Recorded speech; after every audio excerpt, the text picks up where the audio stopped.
Nashville in the summer wasn't for the faint of heart. The heat and humidity were oppressive. Preston had invited our friends over to hang out by his dad's pool, and when we ran out of beer in the cooler, I volunteered to get the other case from the fridge in the garage. I did it because I needed a break from everyone. Preston, Lowe, and I had been together for more than 3 years and had started dating the summer before our junior year of high school. Since then, we'd done almost everything together. All the school dances, family vacations, our first year of college. Hell, our senior class even voted us most likely to marry their high school sweetheart. I'd loved him so much, I'd given him my virginity. But Preston had changed. I didn't know if there was a turning point or a single event that made him different, but he wasn't the sweet, caring guy I'd known. We'd gotten comfortable with each other, maybe too comfortable.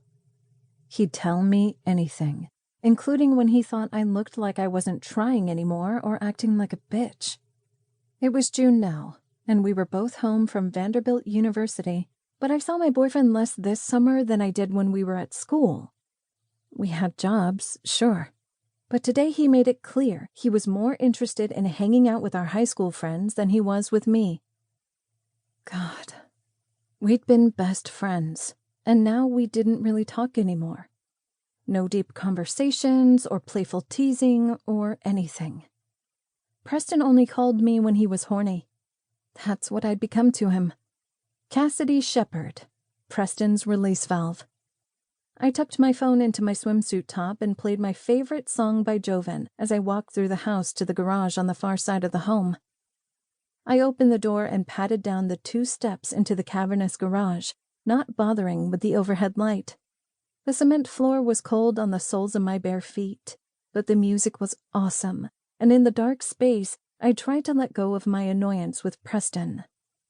Maybe I was just in a bad mood and needed to shake it off. I did that. Literally. I closed my eyes and danced to the song playing from between my boobs, not caring about the grimy floor or how I was cold in my damp swimsuit.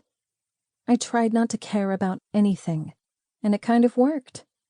I swayed my hips to the music. I put my hands in the air and waved them around, and couldn't stop the idiotic smile from warming my lips. It felt good to dance like a fool, lit only by the light coming from the open door to the kitchen. Since I knew every word by heart, I sang along, and as I hit the chorus, I really let go. I swiveled around, swinging my hips as I belted out the lyrics. A startled sound choked off in my throat as I jerked to a stop. Dr. Lowe stood in the doorway, and judging by his expression, he'd been there a while. I was surprised to see him for a number of reasons, but the biggest was Preston's father was a trauma surgeon at Davidson County Hospital. He was usually on call and wasn't around much.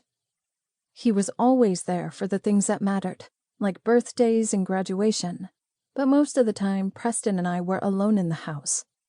Why had his father kept such a big home when his son went off to college? It was strange.